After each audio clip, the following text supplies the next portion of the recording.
Done. Kelly, did you hear me? Oh, thank you. Yep, I just started it. Yep. Sorry.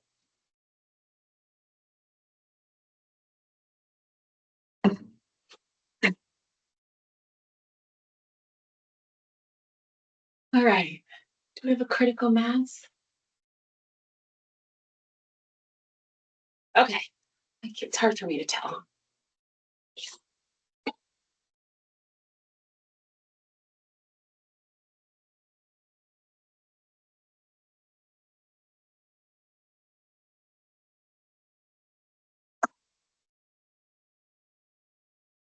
We'll get started. Good morning, everyone. Thank you so much for joining us for the Act 133 working group. This meeting is being recorded and will be transcribed, just so everyone's aware that's happening. Today we are getting feedback on the draft report that everyone was sent last Thursday. I just want to say thank you to the people who already provided feedback. It was really helpful to get that ahead of time, but it's not too late. So provide feedback now if you have feedback. I think the best way to structure this, particularly since we don't have written feedback from everyone, is to go section by section. Again, unless there's something, and I'm going to move us pretty quickly, hopefully. And Cynthia, do you have a copy of the report? Okay. Do you want a paper copy or are you good? If you have one, that's great. I Yeah. can okay. Hang on a moment. And everyone else has a digital copy at home. Would you like a paper copy as well?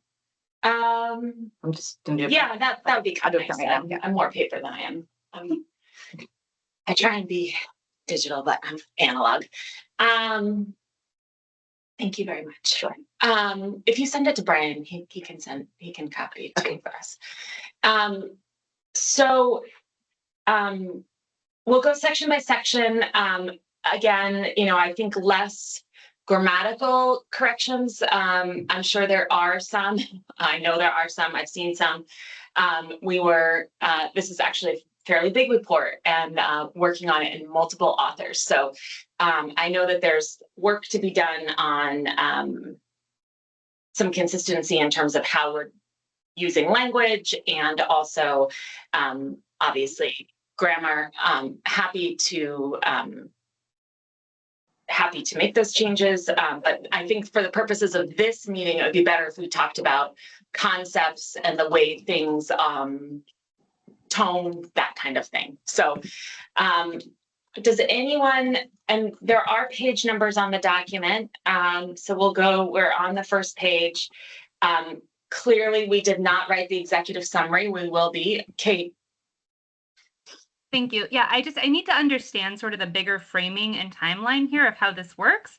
So this is the first time we've received anything in writing. It's been over a year, right, that we've been meeting. This is the first time. It's 40 pages. We got 3 business days to review 40 pages. First time we've received anything in writing. There's been no votes. Anything that's recommended in there as this is what the group felt. Again, no votes. So it was what the author felt was the consensus, and apparently the author decided we were going with consensus, or where it was deadlocked. So I need to understand before I spend any more time trying to give comments or feedback beyond the year that the 8 months of feedback I've already given, which do not feel reflected in this report. Like, how is this report going to be created? And what is the timeline? Yeah. And are we We're voting already on late. I don't think that it's productive to have votes per se, yes or no, on this report. What we have done is created that survey and used the survey results to get the consensus of the group, whether we have general consensus, no consensus, or opposition. There's really no topics where everyone thinks it's a bad idea. But we use that survey as a weather report on the group. So no, we don't have votes yes or no. I don't think there's any of these topics that are yes or no topics, honestly.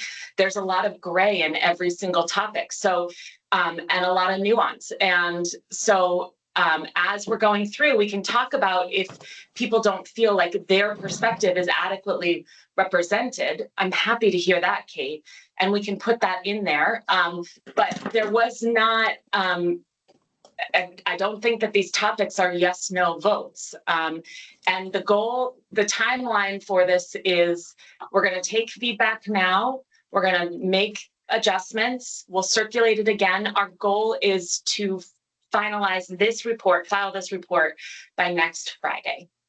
And just to note that yeah. survey, nobody was told that survey was going to be used to like, that was it. That was our vote. Half of the people who voted on this or who shared feedback on the survey are not working group members, and we do not have all working group members represented in that survey. So that's super concerning because it's unclear, like we don't even know how school boards, for example, is feeling about all this because they're not represented on the survey. So there's a big piece of the required participation in this working group missing in this report. And I will say, as the one person who currently has my vote being suppressed, who cannot vote. I have not been able to vote for 4 years. I am the only person on this working group who is currently not able to vote or be civically engaged. I do feel like there are places in here where there could be strong recommendations and there are not. So I'll hold the comments until we get to that part, but I have shared this repeatedly for 8 meetings. None of it's in the report. Okay. I can't make the school board members participate. I do feel like when we sent out the survey, we were clearly asking for people's opinions, and so that we could drive to writing a report. I intentionally did not cast it as voting because that, again, we can talk about this as we move through, but these topics are wide and gray, and our diversity of our working group is reflected in this report. I'm happy to go topic by topic, but we don't have consensus on a lot of these things. And the way that I have been thinking about this report is we have really exfoliated the issues. There's tons of policy decisions that the legislature needs to act on, and we have gotten to a place where we can get them further down the conversation than we were before the working group started. So that is the intent of the report at this moment. And we can go topic by topic. And Kate, I want to hear your frustration. I honor your frustration, and we'll get there. And I know which section you're talking about. And you know, there's a style decision that we can talk about maybe at the beginning before we even get there. Is we did not call out specific people's opinions, so specific stakeholders in the group's opinions. We could do that or we could not do that. But in drafting, we made the decision to not do that. But we could shift if the working group would rather it say that this stakeholder group opposes this, or this stakeholder group is neutral on this, or this stakeholder group supports that, we can do that. But we hadn't had a conversation as a group about whether or not to do that. And I didn't want to do that at the outset before we had the conversation. So maybe that's the best and first thing that we could do is I think there's 3 options there. There would be keeping it general like we have. It would be including stakeholders if they feel strongly, like on a particular topic, or everybody all the time. But that I'm concerned about how that reads and looks. But Megan, I see your hand is up. Do you have a response to that or something else prior? I want to acknowledge the amount of work that needs to go into building this report, and the deadline, the timeline feels tight because it was due on the 1st. Yeah. I want to also acknowledge that what Kate says about the 3 business days to respond and review, and I sent this to you and Jenny and Kelly. I I also am feeling a little like, not seeing, not sure how to really respond to this without feeling like responding to this is tacitly saying, yay, let's move forward. And I'm feeling like the timeline is a little short. Yeah. And so I want to just and encourage like a just like if we can be non-defensive in response, because it does have that kind of tight timeline, as Kate said, the 3 days to respond. And that was for last night. I was like, oh, I'm onboarding a new employee. We've got a whole bunch of stuff going on. I could have taken my weekend to go through this, and but chose not to, because of other family. Yeah. And so and I don't mean to bring this up in a way that elicits defensiveness, because I don't think that's useful.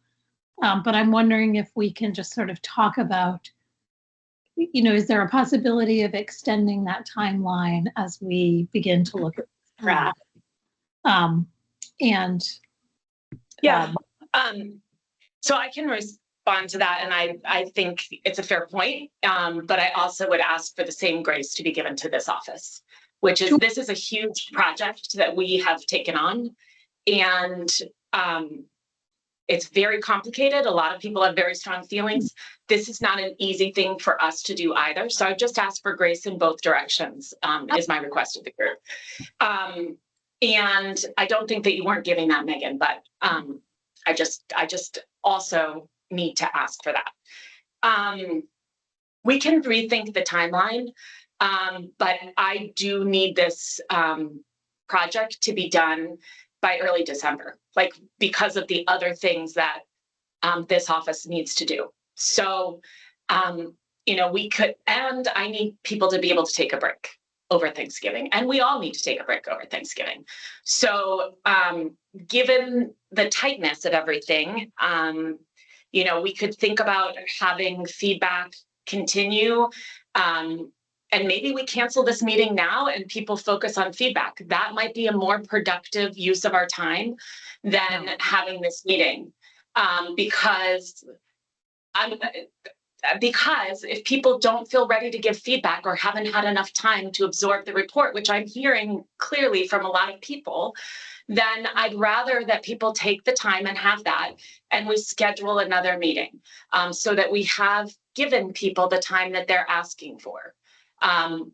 So I don't know what I want us to be productive. I want us to have a conversation where everyone feels prepared.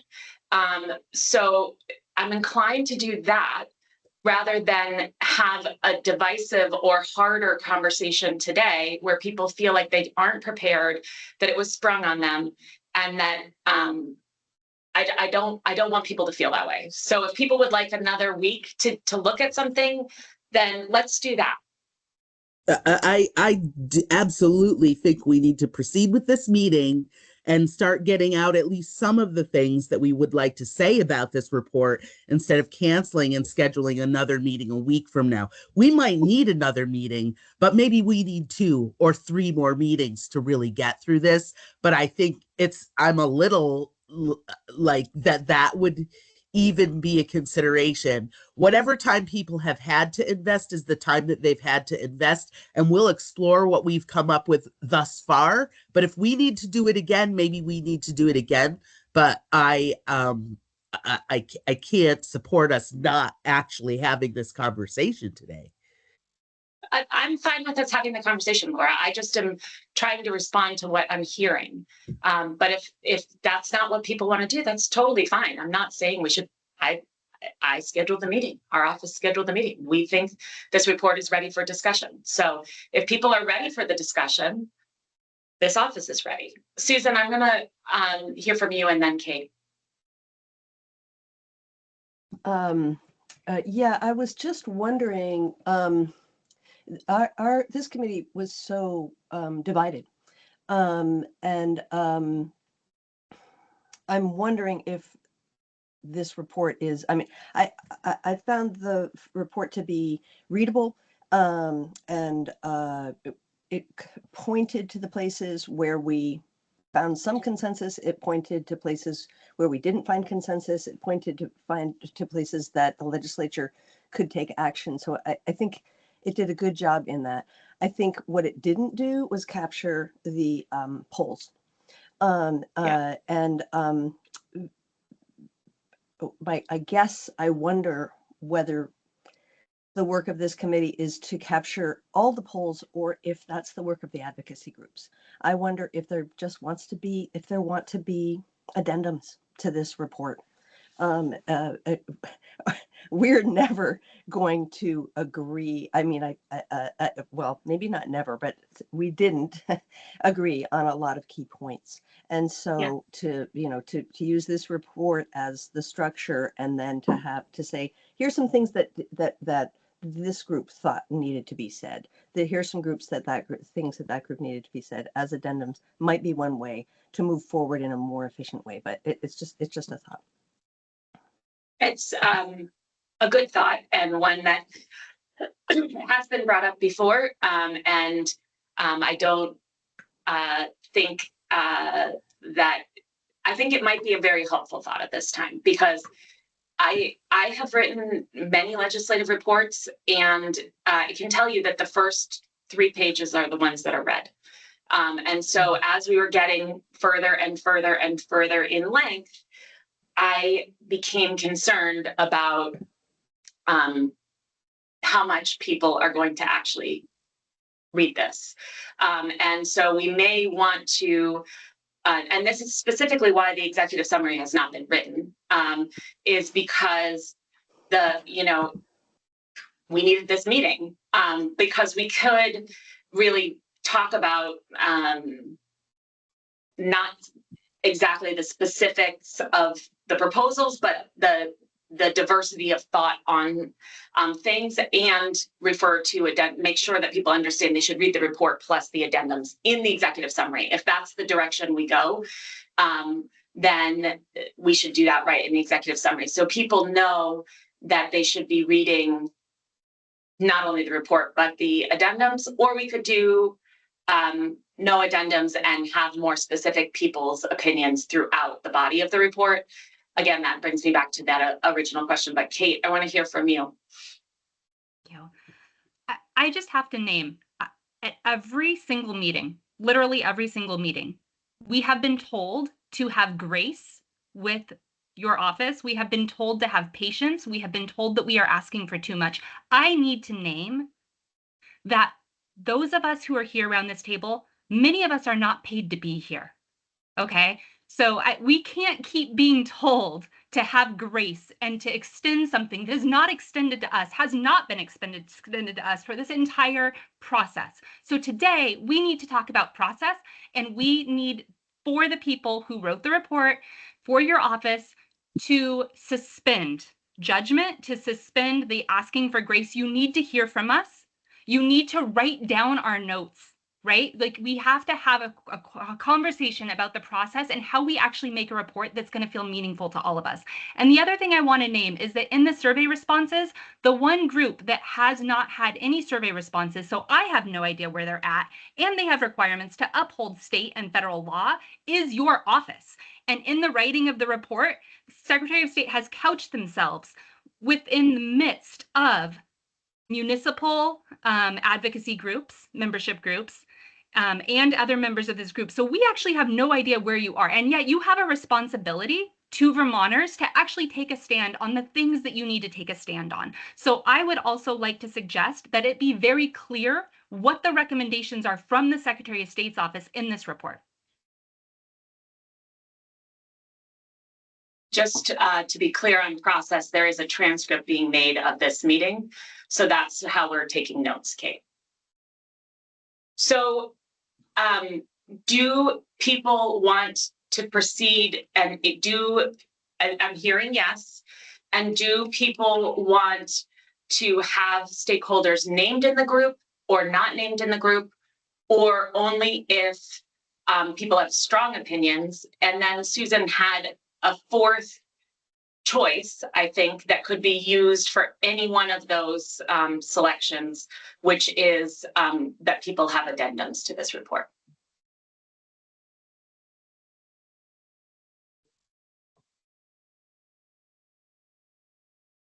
Megan.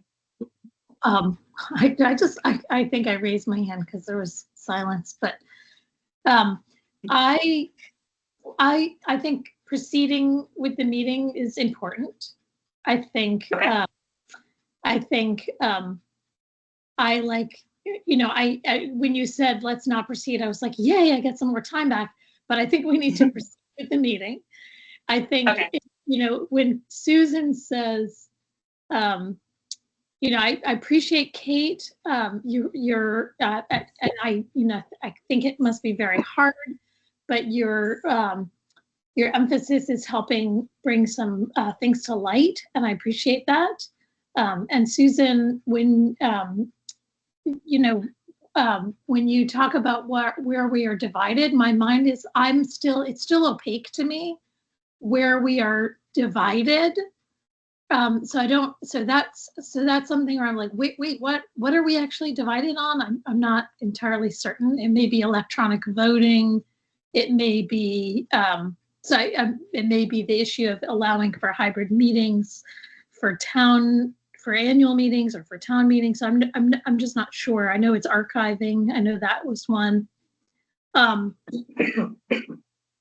So I'm curious to see where we're going to proceed, but I think along with Kate, I would like to say, you know, I hope that if we proceed today, it doesn't mean we're like that we're like yay with this particular format. And I have looked through, and I do appreciate the amount of work that has been done on it.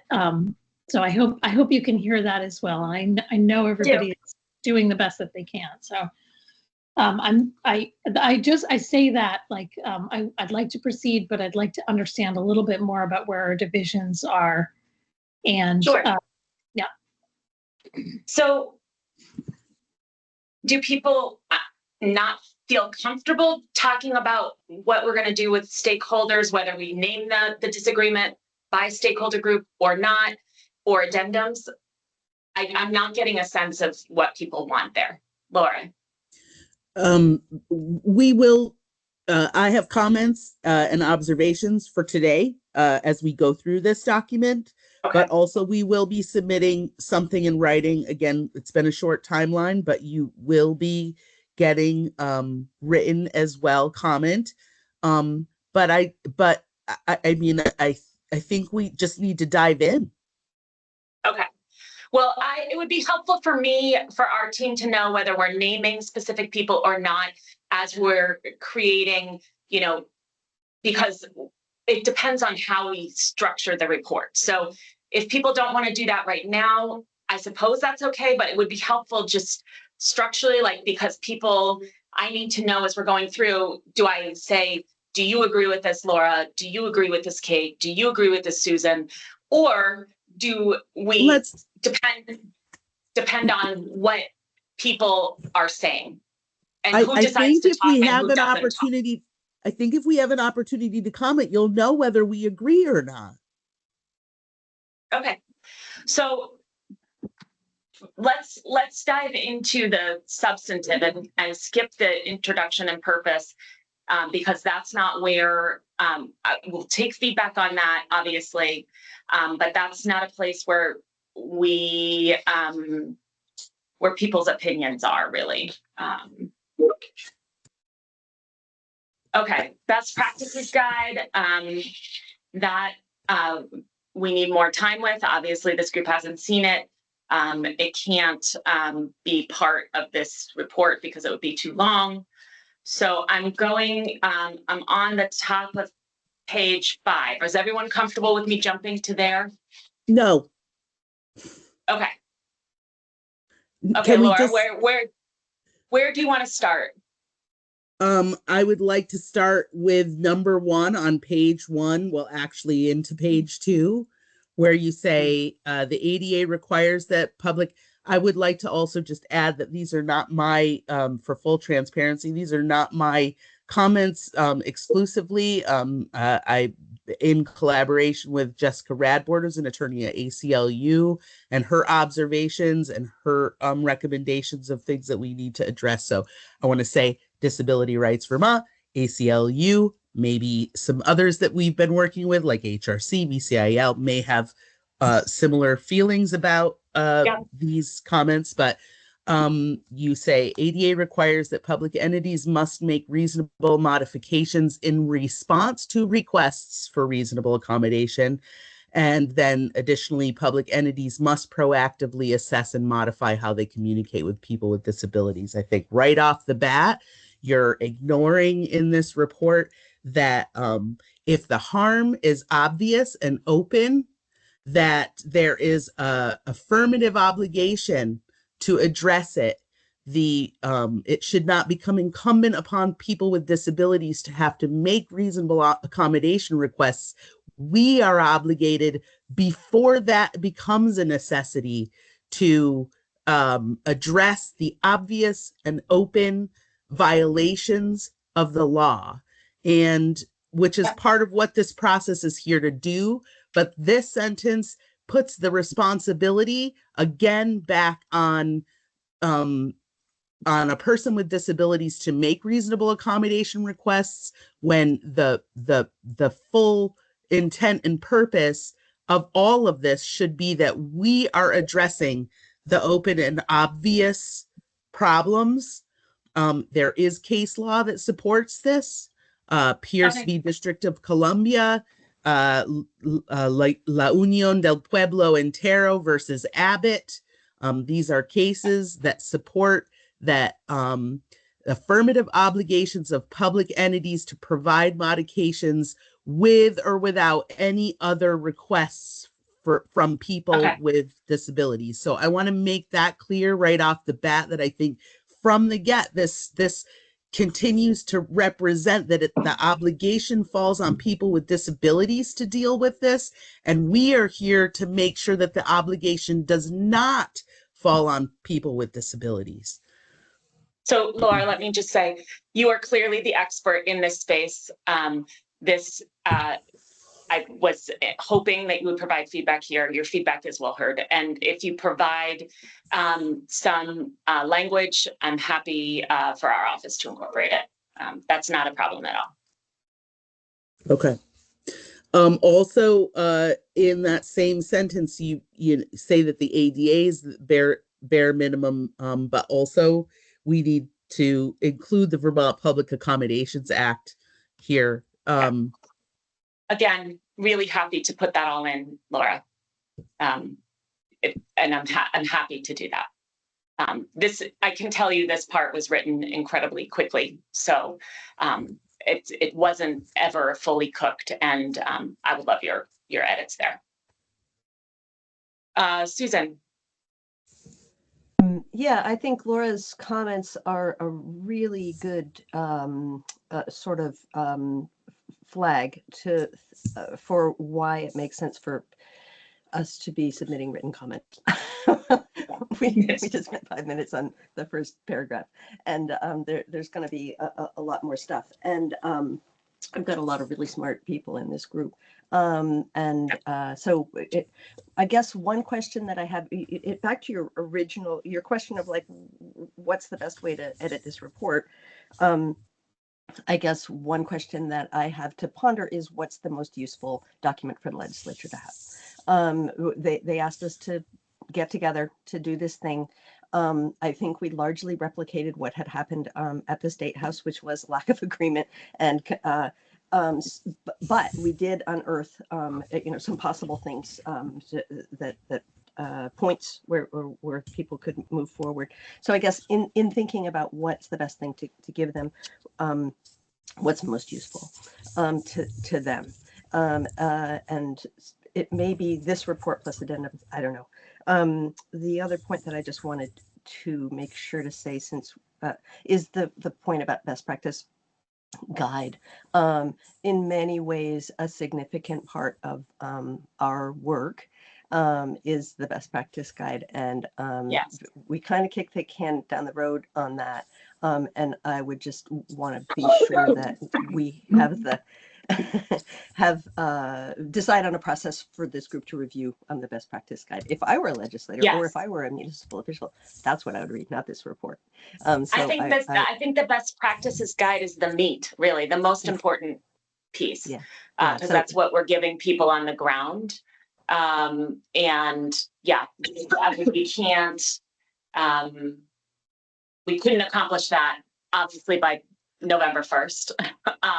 In many ways, and- it's more important than this, and so I would want a process. And I wonder if we have enough grace to have a few more weeks on that. I wonder if we want a little longer on the best practice guide. We're going to have to, if this report is continuing for longer.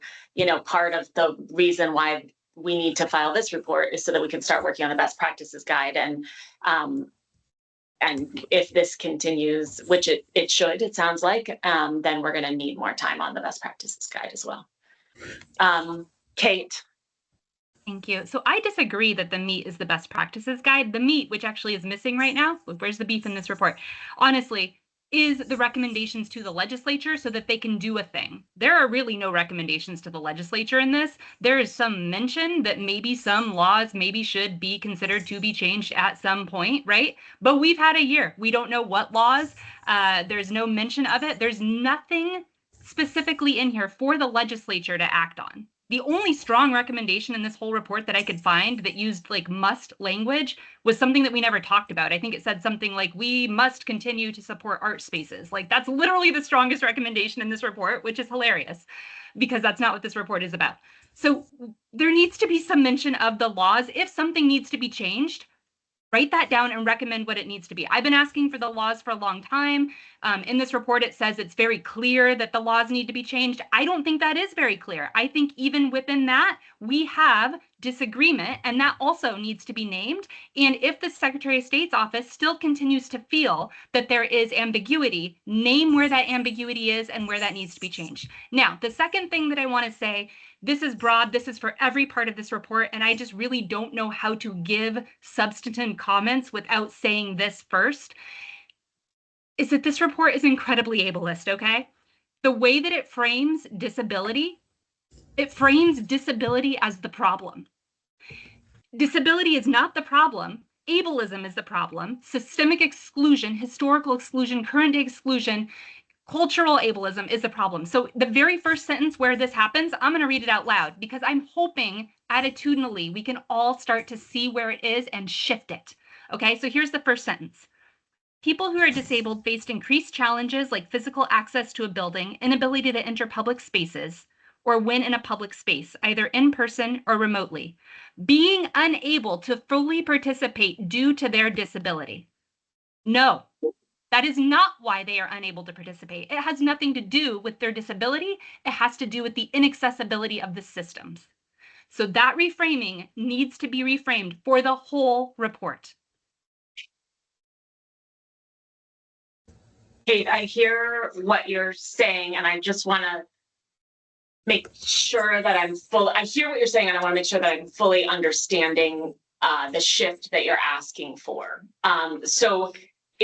And I'm doing something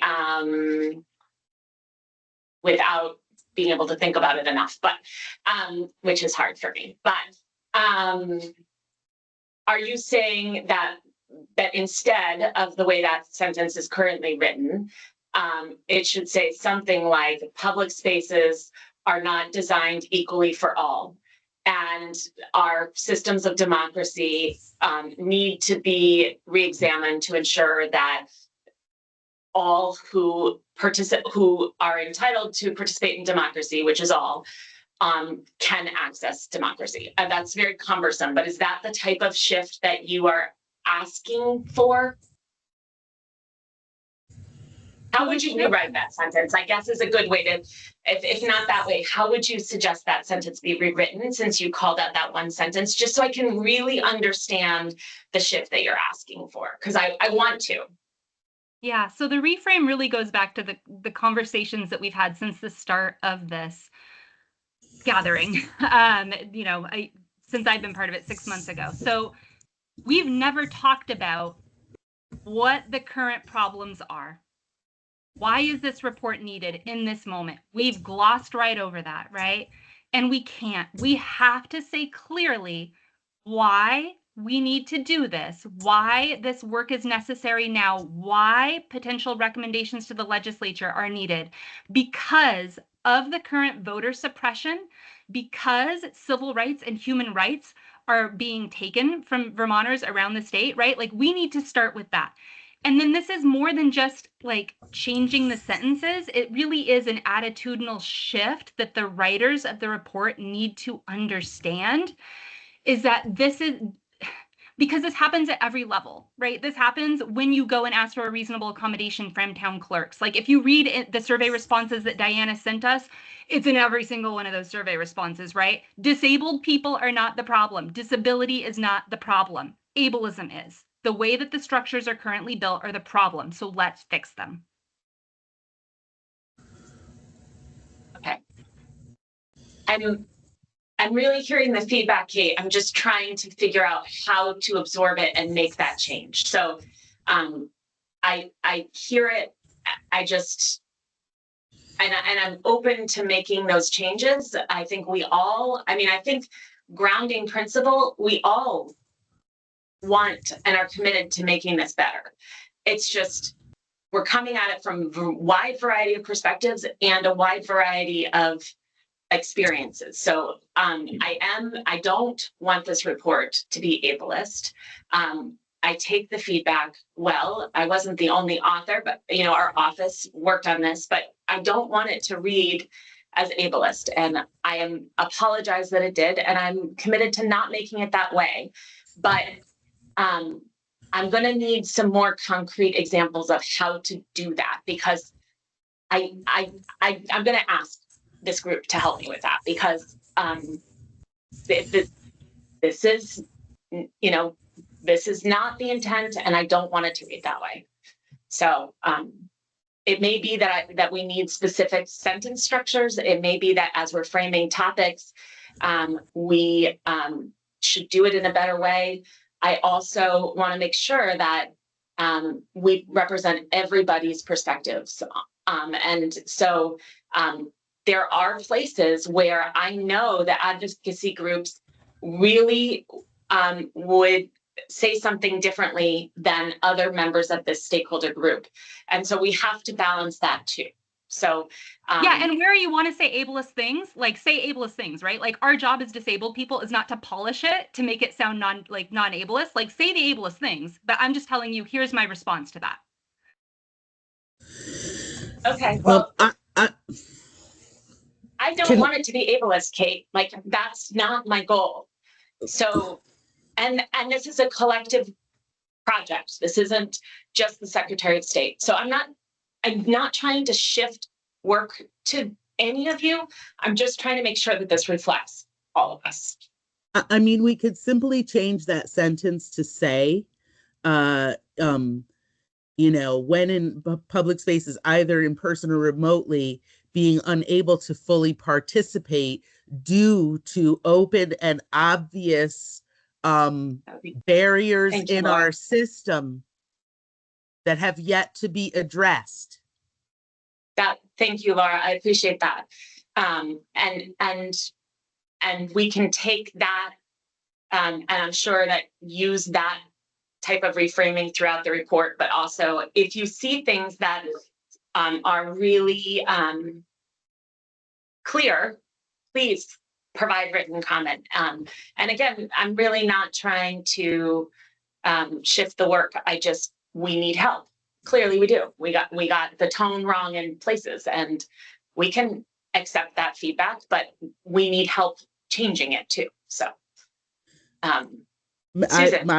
My hand was raised specifically to address sorry. that, because we were talking about best practices, and I just wanted to say that, I think it's on page 4 that there's a statement at the top of the page that says the working group will issue a best practices guide that will be posted, etc. And I don't think we have an agreement on best practices. So even that is, you know, we're going to have that ready by January 2026. But I don't know that we have any agreement yet on best practices. I 100% agree with you on that. And that was sort of a placeholder to see, you know, how this report landed. And we have a list of best practices and the discussion that we had around it from a meeting that we had back in the early spring. And we have throughout the meetings, we've talked about a lot of best practices. And then in the survey results, you know, people said clearly this should be a best practice and not a mandate. So we have that, but I agree, we're not in consensus, and that hasn't been shown to the whole group. So we can make a process around that, Laura. And thank you, Jessica, for that resources. I appreciate that. Susan. Yeah, I really, really appreciate. I've learned a lot in this process, and I'm really appreciating the framing. The more words, the better. Laura, your offering of how to phrase something so that it doesn't sound ableist, I think is really helpful, and I appreciate that. You know, how what a burden it is to have to constantly be asking the world to reframe things. So I think I really respect that. I also think that there are a lot of issues that we're dealing with, and disability rights is a huge one here. But there are lots of other things that are important in democracy as well, like, for example, security. So oftentimes there's going to be a tension between two good things. We want to make sure that, you know, voters are voting, and we also want to make sure that voters aren't voting twice, that voters aren't voting in the wrong place, or that they're voters at all. You know, so that and that's. I know the Secretary of State's office, but I know all local election officials are under a microscope to, and in particular from the right, on security issues, and they're challenging the processes that we put forward. And so, and it's a tension. Open and secure are in tension. Those two things fight with each other, and it doesn't mean that we can't have both, but I think that needs to be reflected in the report. That we value both, that we want both, and that it's hard, and that we're working on ways to navigate access and security. Similarly, quantity quality. We want everybody to be involved, and we want the process to be great. So I think that that's going to be a challenge as we write this, and it's almost going to be like every paragraph. It's going to be who gets the last word, you know, almost. Yeah. Again, all good things. Okay, I agree with you, Susan. I just want to make sure that as we're moving through, I am definitely hearing that the ableism feedback, and we can absolutely do better there. I see it. I'm sure I don't see all of it, but I see your example, Kate, and I agree with you, Laura, about best practices and that guide. And we're going to have to come up with a process and a timeline that's going to work for that work. And Megan, I see your hand is up. Yeah, I'm curious. I'd like to go down that road a little bit more about this perceived tension, because I had made a note on the top of page 4 about, you know, state broadly, there's a tension between accessibility and current capacity. And if we're going to call out tensions, to either name them, you know, it said, you know, the example was technology. But I wonder if maybe we shouldn't be framing it as a tension, which again has this idea that there's some, you know, I think that there's a possibility of framing this in a different way that's not we have some tensions. It's sort of like buying into the narrative when we have, it's buying into the, for me, it's buying into the narrative that the right is sowing around security issues. And it's sort of like you've already lost the argument if you're responding to that without, and I don't want to, I know that I'm in a Chittenden County bubble talking that way, and that I'm not necessarily in communities that are struggling with attention, quote unquote. But I wish I was more articulate about that.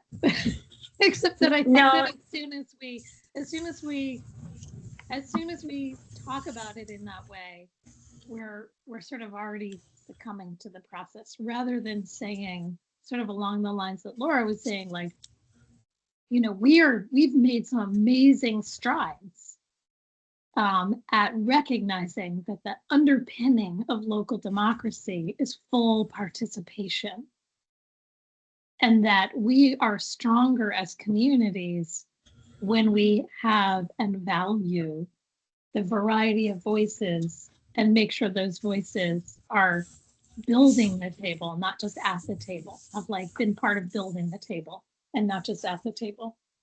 And while I appreciate, I think practicing inclusive language can be a good exercise for all of us. So I hear we don't want to just write it to not sound ableist, but it's going to be helpful for all of us. And so thanks. Thank you, Megan.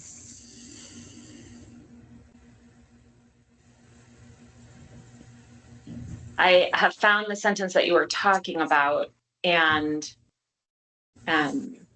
maybe tension's the wrong word. I do think there's this push-pull that is in our group, and push-pull is probably the wrong word too, of people saying, we want to do that, but how do we do it? How do we do it? And that's something that has to be acknowledged, whether that's we don't have the money, we don't have the resources, we don't have the training, we don't have the people. That's really true on the ground. So it doesn't mean that shouldn't be happening. And it doesn't mean that, it doesn't mean that it shouldn't be a mandate necessarily, but it is the reality. So I don't know how to reflect that. And that is that is feedback that we have received. So Megan, your hand is still up, or it's that? Okay. Kate. Okay, thanks, Megan. So as the authors, the primary authors of the report at the Secretary of State's office, a lot of skilled attorneys there, lot of amazing writers, right? You do have the power of framing. And it is evident that that has happened in this report thus far. So any both andsisms that we're seeing, yes, this, but, and, right? But also, like, as you go down that path, as Megan has so beautifully articulated, you're already framing it that way. And the fact that it's coming from the Secretary of State's office is really concerning to me, right? The other places where I'm seeing this, it's actually throughout, but this one was really concerning. The accommodation process can be daunting. This is true for both municipalities and Vermonters with disabilities. No, it's not. The next place the other thing that I really want to say is that just to take this out completely, the right of disabled people to vote is not the source of the tension. I need to say that again. The right of disabled people to vote is not the source of the tension. Accommodations for us to vote that cost money, that require staff members' time, that require additional time in a process, again, we're not the problem. It's the systems and the process. So I need the authors, the primary authors of the report, to not just hear that, but to understand it, right? To understand it. It's so, so important. And then the last thing that I want to say, because I don't know how to even provide comments on this report without saying this, right now, me and my disabled peers around the state, the only thing keeping us from voting at hybrid town meeting is the current policy guidance from your own Secretary of State's office. That is why we cannot vote. And so there needs to be either rescinded guidance from the 2023 Wilsoning guidance that needs to be rescinded clearly in this report, or the Secretary of State needs to say something a little bit stronger than, hey, y'all, consult your town attorneys. Not acceptable. I can't vote, others can't vote because of the Secretary of State's office guidance. That is something you could change immediately for March 2026. Kate, what we are saying is that we believe that there needs to be a legislative change. What legislative change? What laws? What needs to be changed? Some of those are called out in the report. I don't have them memorized right now, Kate, but they are in the report as laws that need to be changed. And they're in a footnote. They are called out. And we think that there needs to be an analysis of the ripple effects of modifying the definition of voting. And that's That we needed want to to make sure happen that during this last year. This is what this year was for. Opportunity wasted.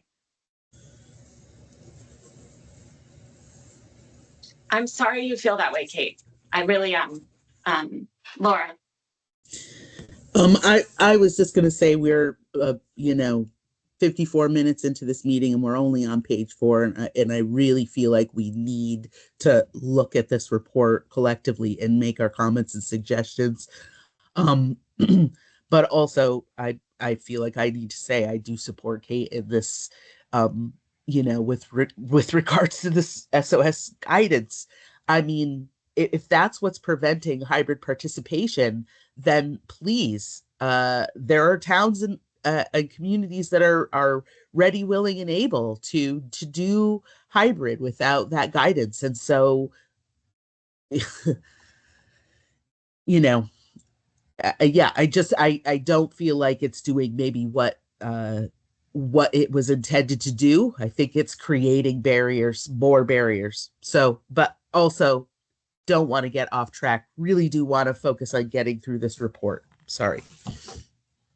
No, Laura, I appreciate that. What is the next topic that folks would like to go to? Do people have more recommendations on the introduction, understanding the large piece of feedback about the ableism within the introduction?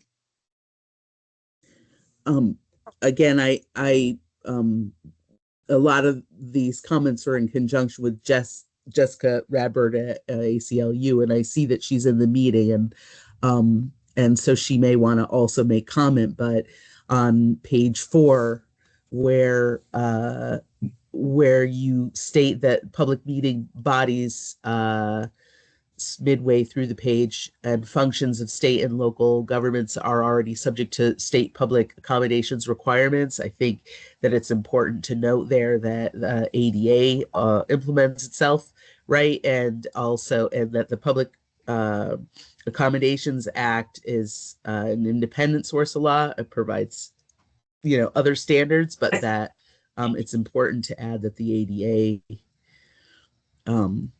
is controlling as well. Okay.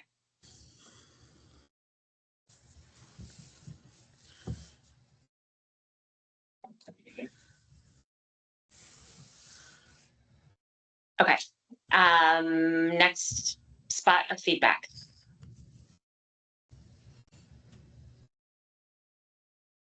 Oh, I should take my hand down. So. Thank you, Laura. It gets confusing for me. And Jessica, thank you for that case law in the corners. I appreciate that. Okay. Susan. Yeah, this is not a specific editing thing, but we talk about best practices, and during our conversation about best practices, we raised the point that some things are have been studied and are well known to be best practices, and we've named a lot of those that should be in the best practice guide. There are also some ideas that that places should try. And they are good ideas, and they might work in some places and not in others. And I hesitate to call them best practice, but I like the idea of including them in the guide. And we talked about promising practices, so I just want to raise that as a way to expand the offering. That we could say, hey, you could also do these things, and not pretend that we have data to say that they are best, but that they might work in some places. So that's one thing, promising practices as a possible add-on. And the other is just I want to make sure that we know how we're going to be reviewing the best practice guide while we're talking about best practices. Thanks. Okay. Best practices in this case around, and somebody just, Megan, it's hard to hear you all of a sudden. I'm not sure. Can somebody talk about, I'm a little bit lost. Are we on page 4, difference between best practice and law? Yes, we were just on page 4. Susan was saying, and I think we can mention it in the report, but I think it's more in the best practices guide, that there's things that are truly best practices, but then there's also things that are promising practices, which is something we've talked about, that maybe don't have as much evidence behind them, but are things that are really useful or have the potential to be useful. And that's best practices around running a meeting, around just generally best practices for running effective and inclusive meetings. Okay. Yeah, I mean, I think, and Susan, maybe you're better suited to answer this question, but there's some things that we've talked about that are best practices and widely known to be best practices.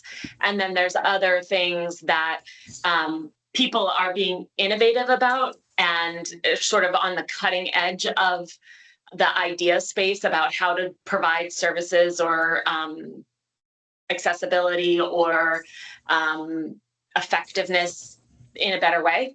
And those would be more in the promising practices group. So I think in terms of process with best practices, we had that, hi, Frank. Hello. We had that chart that had all of the best practices that our office had seen and heard throughout the meetings. So I will, for those of you who are not here, Frank just brought a little penguin in a Santa hat to the meeting. So we've got as a working group member at this time. Just kidding, not a working group member. So I think recirculating, again, open to feedback, thinking on my feet here.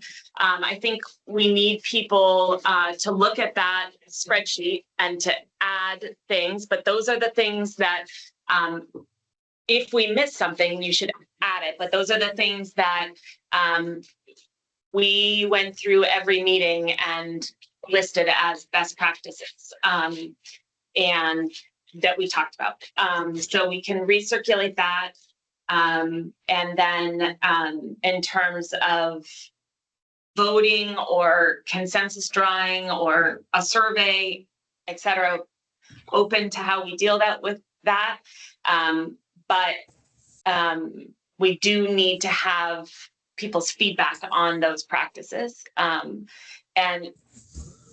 I do think that's a space where we actually have more agreement, alignment than in other spaces. So perhaps that's because it's easier.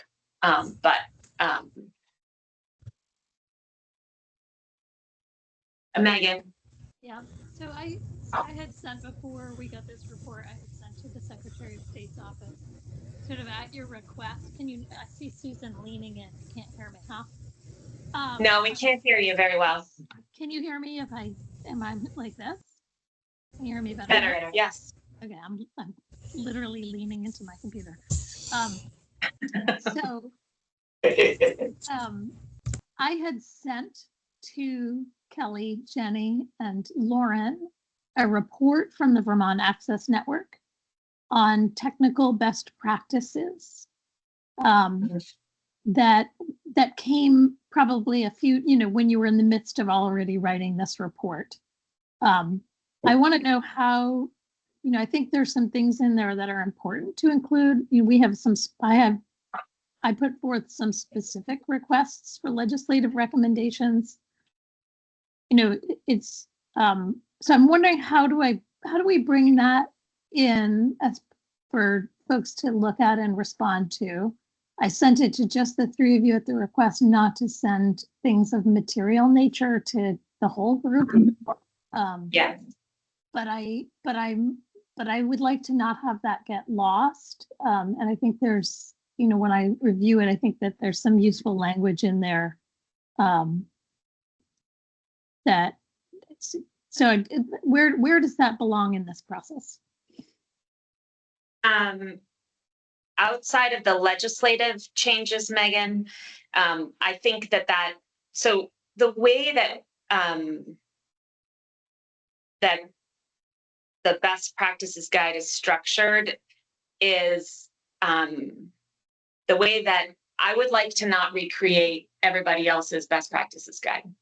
I would like to have those best practices guides linked into the best practices guide that our office and this will host, that this working group produces, in a way that keeps those references evergreen, so that as the resource changes and evolves, the the link or the we don't get broken documents is my hope. And so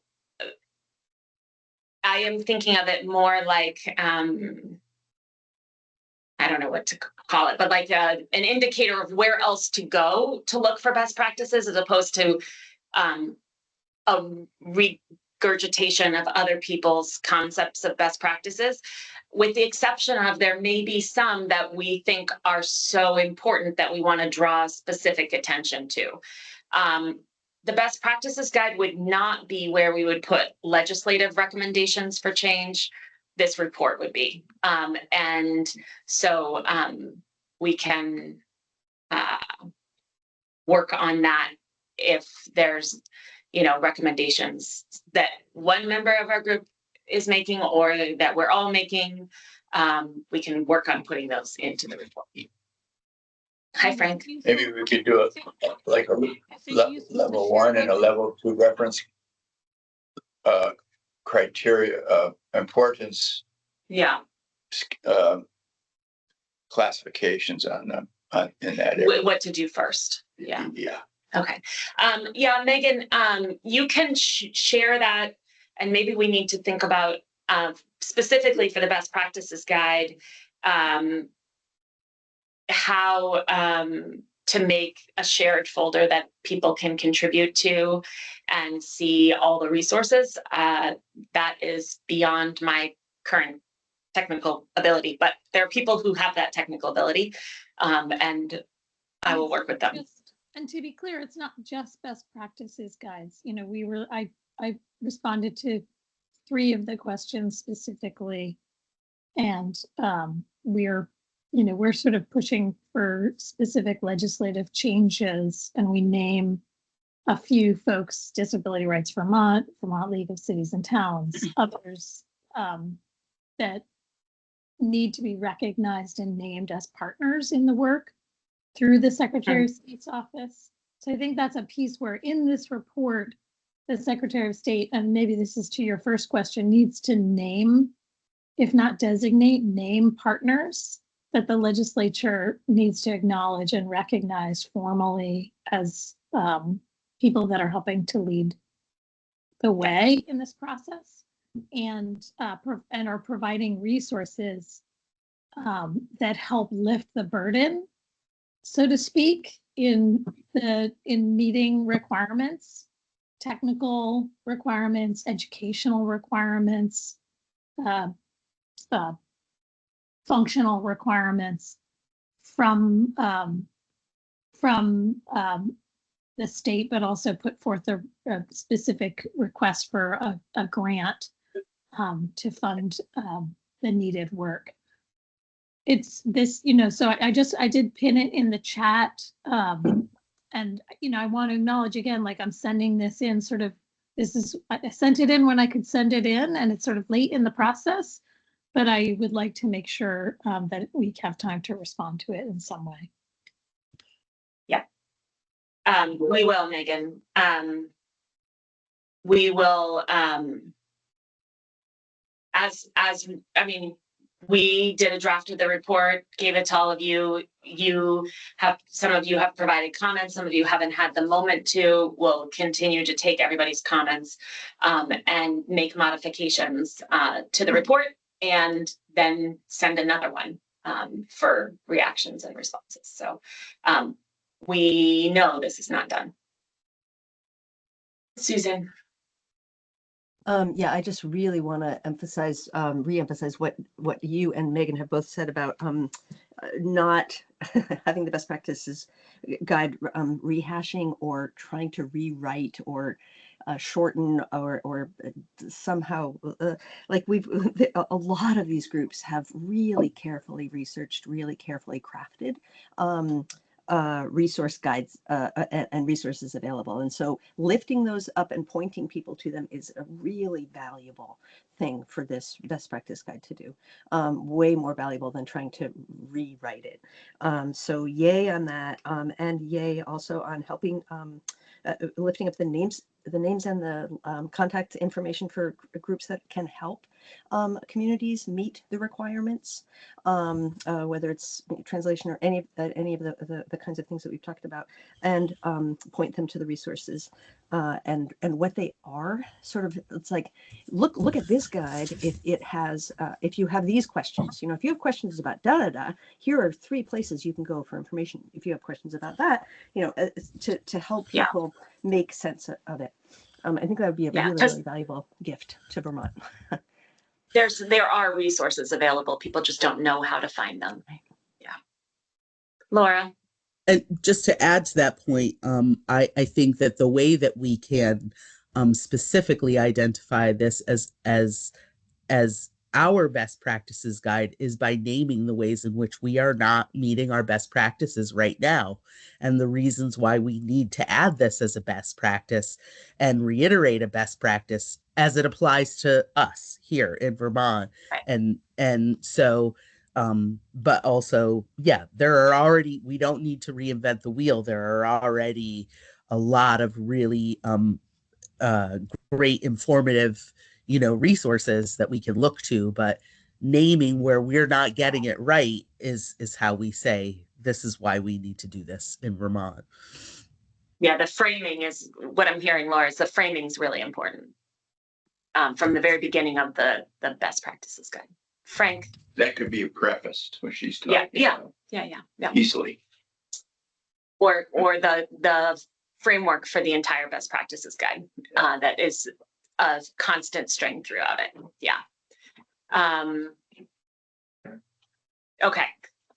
Next space of feedback is in, I'm on page 5, V1. Does anyone have any specific feedback for hybrid local public meetings?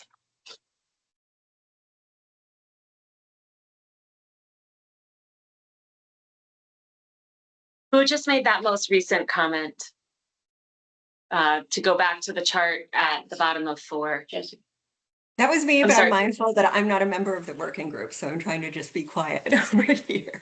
You don't have to be quiet. We haven't restricted commentary to only members of the working group, and that grace is given to you too. So go ahead. Thank you. I appreciate it. So I think it might be helpful in the chart to include that state and local governments have to remediate obvious barriers even before a request is made. Yeah.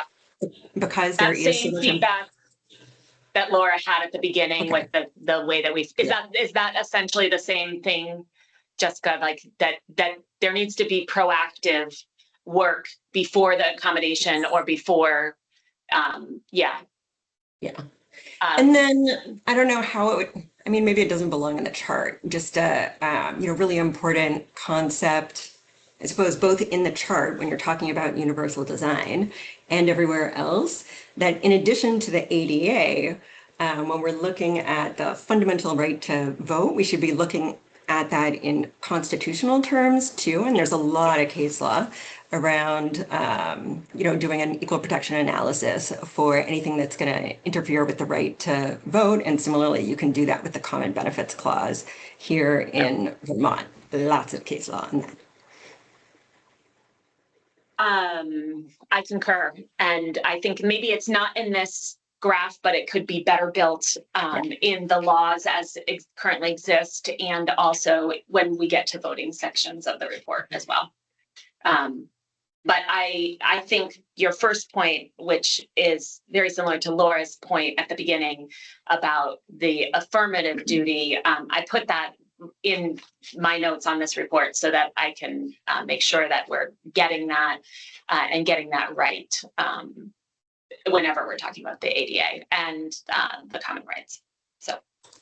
And I had put it in a prior comment to you because there are, notes about how maybe certain laws need to change. The beauty of the ADA is that it trumps those state and local laws. Yeah. So it doesn't matter if the law says, here's the way you're supposed to do it. Sometimes you need to do something different. No pun intended there. Okay.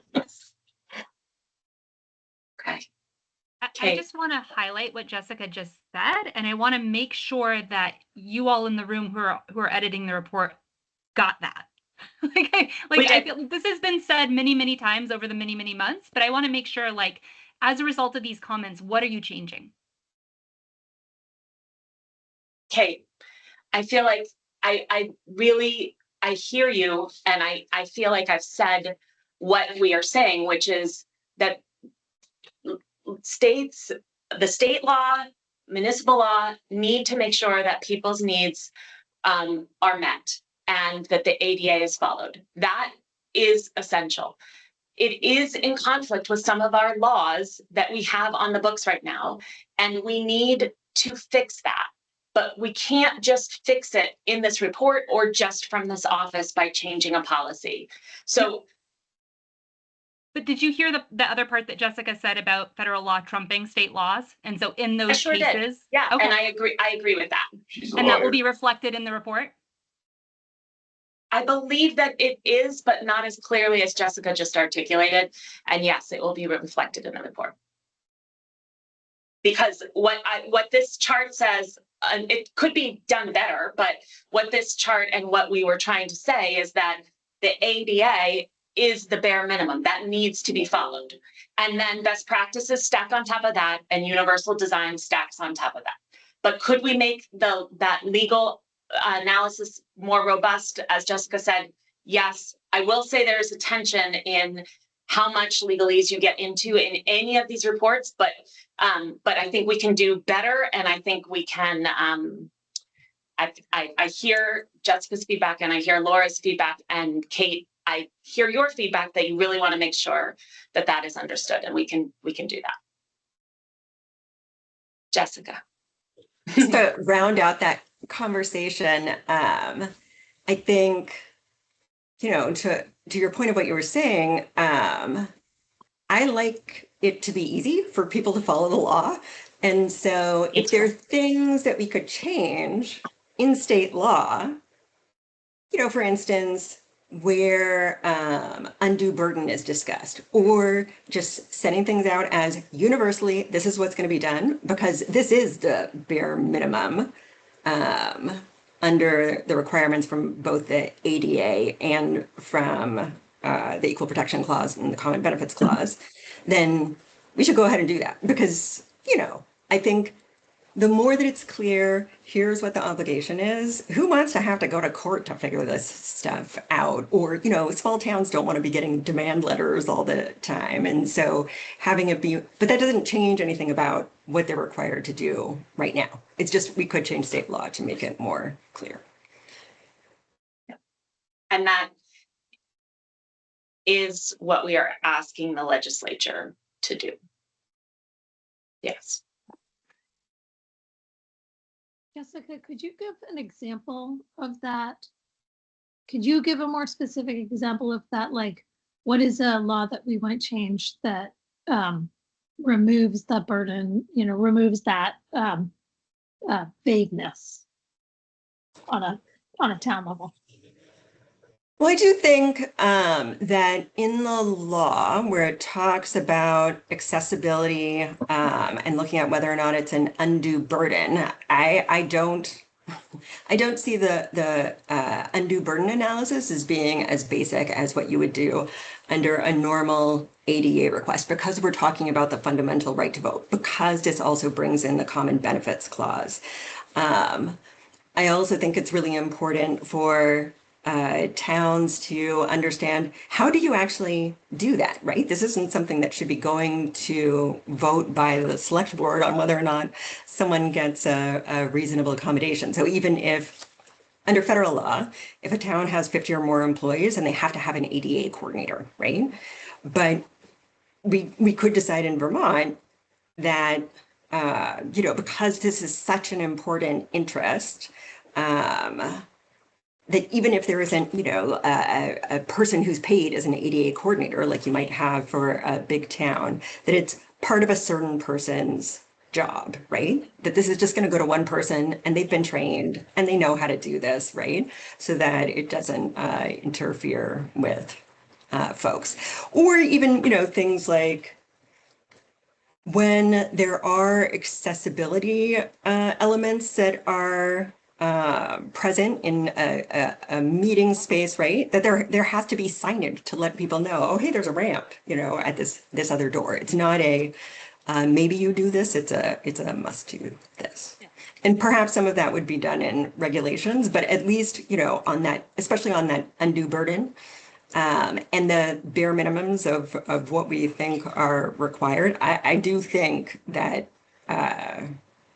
a bare minimum is that people can participate even if they're not able to show up in person. Yeah. I think to that point on page 5 of the report, there's sort of in my mind, a little pandering to this question of like challenges associated with hybrid meetings. There can be complex to manage. I think for me, I would prefer that we come out of the gate like hybrid meetings are here to stay, and we're only going to make this work for folks. We're gonna this is what exists. This is where we're at with this, and this is what we're going to do to make this better. And so I think that, and I think I tried to get at that with the van report a little bit, was just like, here's the current state of the situation in Vermont. It doesn't paint the full picture, and here's what we could do to improve on this. And here's what we need. And here are the partners that we need to make that happen. And that to me would be that would be what I want coming out of the Secretary of State's office, is that strong sort of, yeah. And I really appreciate, I'm not bringing a legal perspective to it. So I really appreciate the legal language that helps point out where that is. Yeah. Well, just to be clear, we're one of many where this report is not the Secretary of State's report. And so I want to make sure that everyone understands that as we move forward. But yes, we can work on that. We want you all to lead the way, because people will listen to you in a different way than all of our voices. I understand that. And there's certain issues that we can and other issues that we may not be able to. So, and we have put in the report where we may have some difference than the consensus. I heard Kate's ask for us to vote in a survey response. It just felt like a bad use of time, given everything else that we were doing, to fill out that survey. But we can be clear about the Secretary of State's position on these topics as we move forward. But if we have a disagreement with what is written in the report, we are mentioning it in the side comments at this time.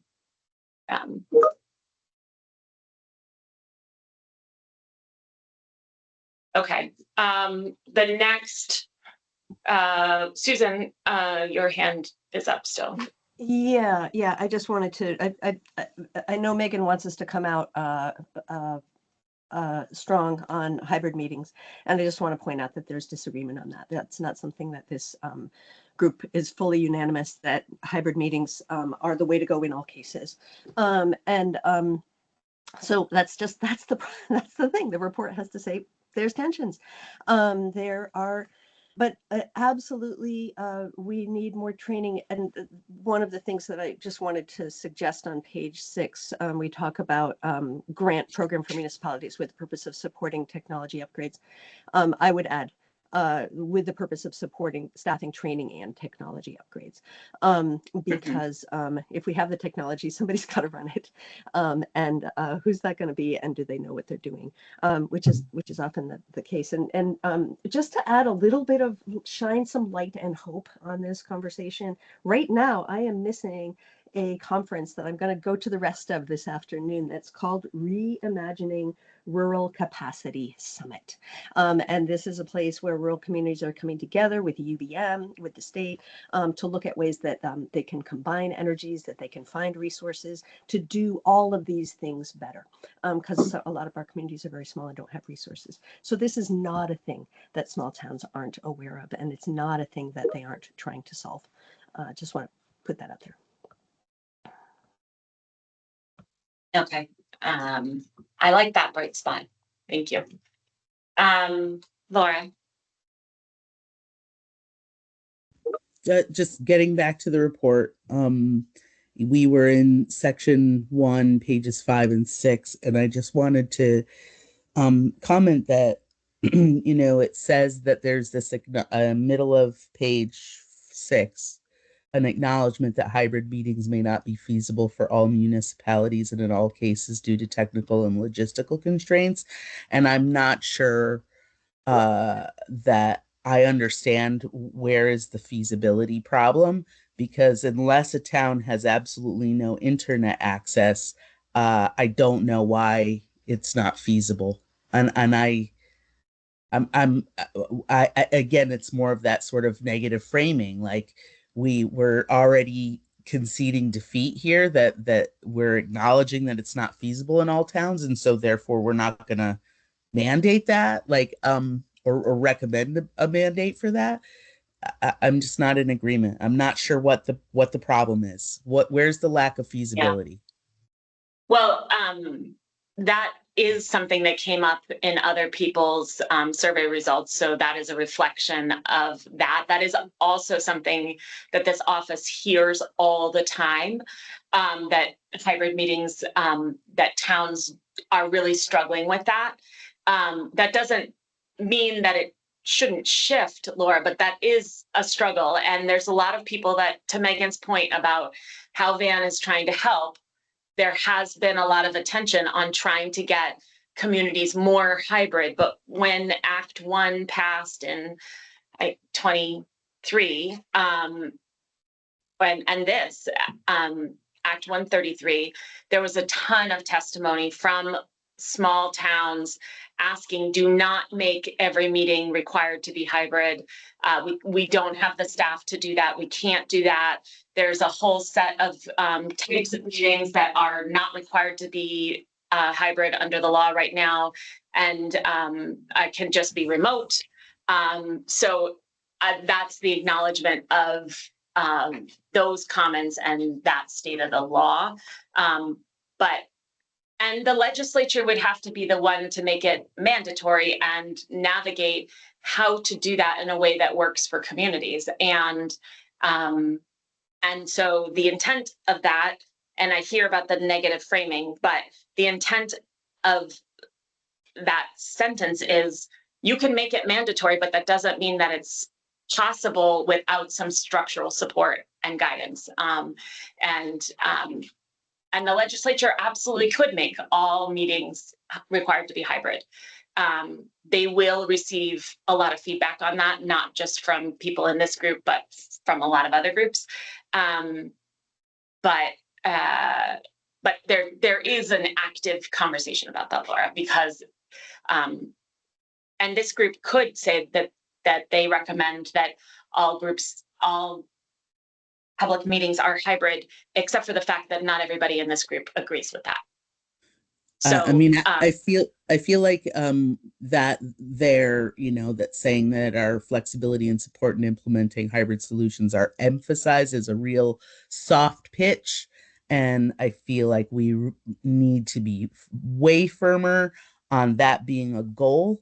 And I think that it should be reflected that at this present moment, maybe towns don't have the technical and training capabilities, but that but there are solutions, and that the intention should be absolutely not just that we're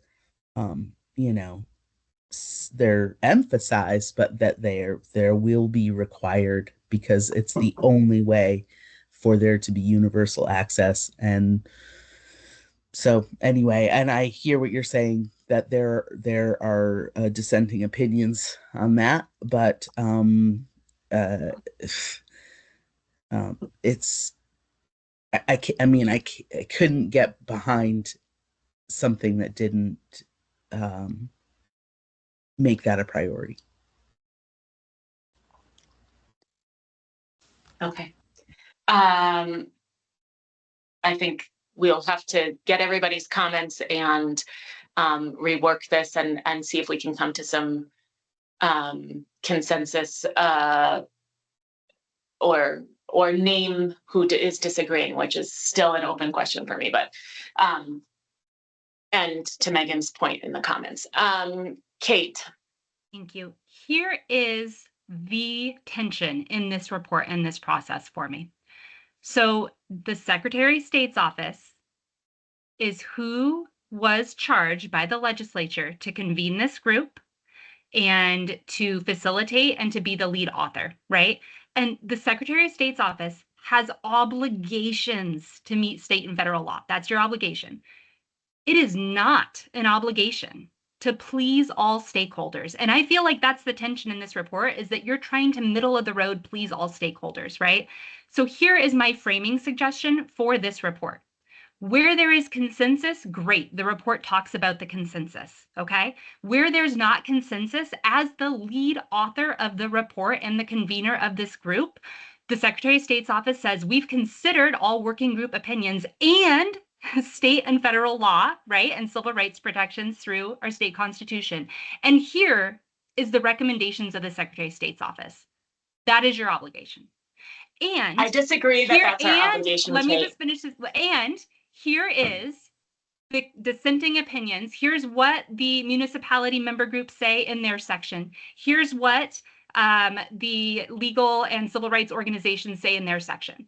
But stop hiding within the report to be middle of the road on things that are not middle of the road. These are actual civil rights laws. And so that's what I think needs to happen for the report, for the framing. I want to see what the Secretary of State's office is recommending and suggesting and thinks, because that's nowhere in this report.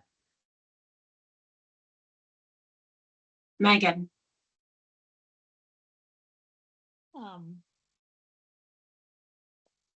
I had so many questions. So I guess I'm a little lost about the dissenting opinions, unless it's the difference between the current law and recommending all meetings be hybrid. Two, I think one of the things that we're trying to do in the VAN report is, again, show a picture of where we're at today, how we've gotten there, through the work of, volunteers and non-governmental organizations and advocates and activists, and then what the gap is in terms of specifically hybrid meeting, which also still needs a variety of accessibility complements to a hybrid meeting, right? So making sure people understand how to use captioning, making sure that captioning is included, making sure that when you can have ASL signers in the room, how to make sure those folks are pinned and available. a whole bunch of stuff, right? So first of all, I'm just lost about, I didn't realize that there were dissenting opinions on the hybrid. Is that VLCT? Is that, so I see Susan laughing, and maybe I'm just missing something. Maybe I'm missing something. No, It just blew up last year at the legislature. That's why I'm laughing. It was I know it's not gonna- dissenting opinions, yeah. civil war. Yeah, I know it's gonna blow up, but I also think like we've done it. Like if you look at the statistics I put, like we actually have achieved it largely across the state in a large way. And so change sucks for people. People respond to change in a shitty way, right? People are like, and so anyway, I just would hate to see us lose ground. And I know, I understand why people, I'm exhausted by meeting with you all on Zoom as well. But that's not that. It's too bad. Democracy is exhausting, right? I mean, democracy is exhausting. it is. It's the very best, worst form. And if we're gonna pander to, if we're gonna pander to that, then we're gonna basically we're gonna give in to autocracy and oligarchy. And I sound very dramatic, but I think that's the truth. And we have to, yeah. So, So thanks. yeah, no problem. Laura, I see your hand is up, and I want to talk about next steps because I am looking at the time, and I anticipate that we will have a lot of discussion about next steps. So Laura, I want to hear your comment first though. Oh, you're on mute, Laura. I'm sorry. Sorry about that. I just wanted to say, like, in notes provided by Jessica in our conversations about this, she does point out that, where tech advances, considering whether tech advances can eliminate restrictions on voting, they have to be considered. That's in the law, case law. And so we have to consider, like, we can't simply not consider them because there is a wall up by a number of dissenting, parties. They absolutely have to be considered. We can't just, say it's too much of a challenge. It's too difficult. I mean, we have a legal obligation. So where tech changes can eliminate restrictions of voting, we have to look at those. Yes. And I and think that could be better participation in expressed. general. Yeah. Laura and Jessica, do you know if we have a copy of those documents that you're talking about, or is that something you've shared internally among yourselves? Because Yes. we do. No, that's something that we, it's in our communications, and so just It would be. I'm just going to say it would be helpful to have that as much as you feel comfortable. And it's hard. We don't know. We aren't part of those conversations, so right. They're not And reflected in the that's why report I'm 'cause we can- sharing it with you now. Yeah. But I understand it's a lot to take in and absorb. And like I said, we do have. I know that going to submit some written commentary and recommendations from our part, but like we know we've had a limited amount of time to look at this document and get through it and consider all of the questions and concerns that we have. But we'll provide you with written. So let's just go right to that, Laura. So how much time would people like to provide written feedback, track changes, feedback, however you want to do it? It's easier to receive in the Word document itself in terms of incorporating it, because then we can do a side-by-side and do a better job. But how long do people want? Another week?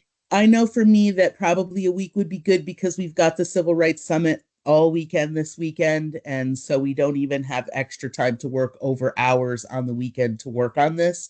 So maybe some time in the beginning of the next week to compile all of our comments and then get them to you.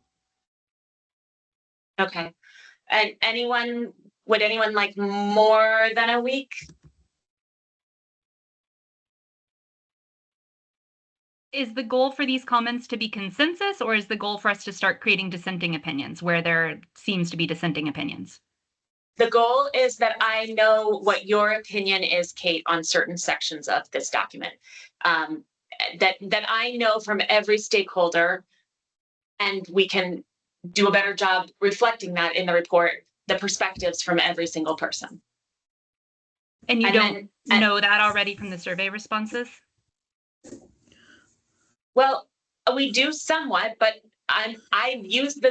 we use the survey responses to generate this, and people are not happy with this. So I do think we need to know where people are, or where people want the reflection of the report to be stronger, or their position better articulated. That's our ask. Susan. Well, I think you're going to run into the problem, the obvious problem, that if some of this report is written to my liking, and somebody else comes in and says, I think it should be changed, all of a sudden you're going to have me not liking it. So I don't know how you are going to do this back and forth without, if you feel like this report reflects the surveys that we did, then we keep this report and we say, P.S. there's a bunch of stuff that's not in this report because not everybody agreed, and here are the voices of those people. Otherwise, we're literally going to be at this forever. So I'm a little concerned about proposing this process. Yeah. I don't know.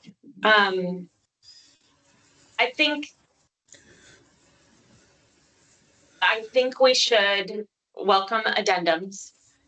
I propose that we welcome addendums, and I propose that if there are significant positions that folks do not feel are adequately addressed in this report, or framing issues, that we receive feedback on those issues, and then we'll assess whether that's called out in the report or whether it's all in the addendum. But I think, to Megan's point earlier, Megan, I'm just going to say, you would like the hybrid, you would like a statewide mandate for hybrid meetings, and the LCT does not want a statewide mandate for all public meetings to be hybrid.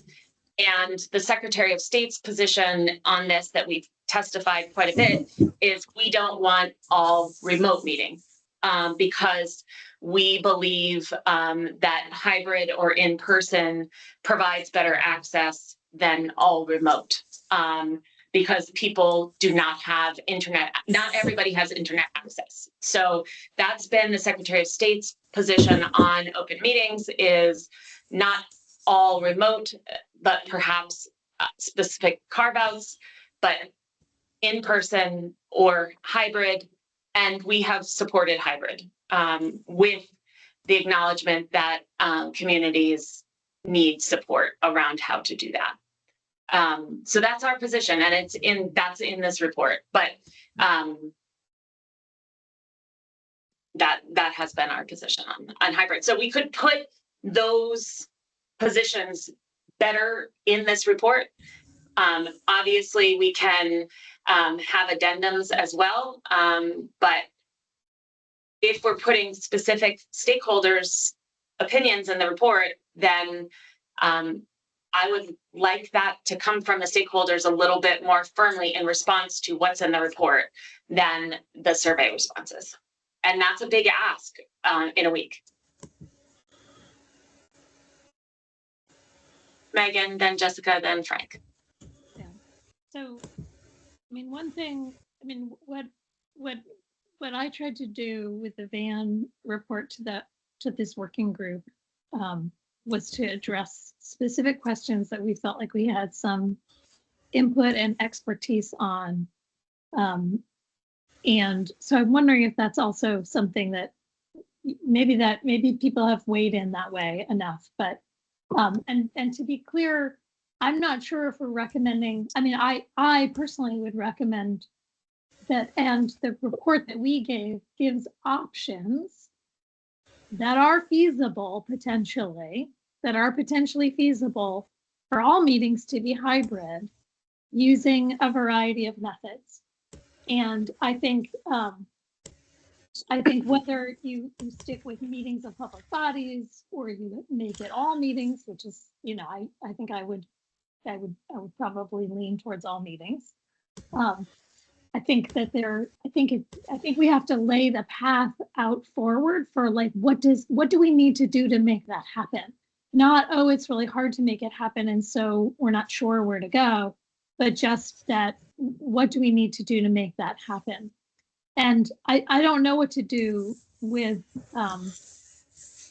the fact that, and I get it, like Vermont League of Cities and Towns has to come out against that, because that may be what they're hearing from clerks and treasurers. And I did want to include Diana Vachon's information as well. I know this report also doesn't talk about websites, and I thought it was amazing to see in Diana Vachon's statistics how many people actually do have websites. Whether they're accessible or not is another question, but you know, I just think there's more we can do to point to say like how far we've come already and what's the gap that we need to close, and what will that cost year 1, year 2, year 3, so that there's something that people can actually respond to pretty concretely.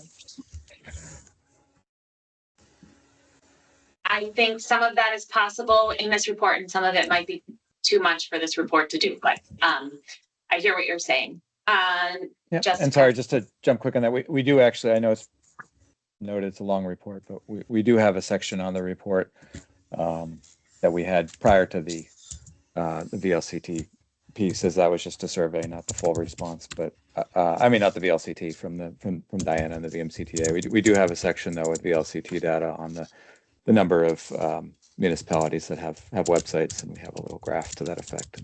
Okay, haven't gotten there yet. Thank you.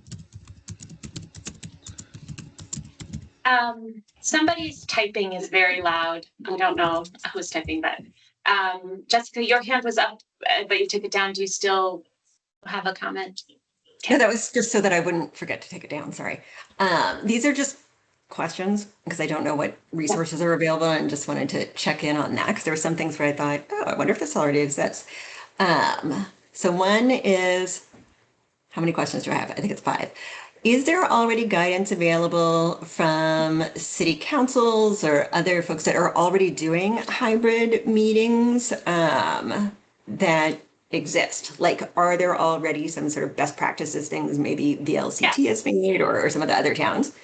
And then 2, is there also, and let me just blast through all of them. Is there already a guide on how moderators set up their reasonable procedures to ensure that only voters vote, like for in-person or places where they've tried to do hybrid voting?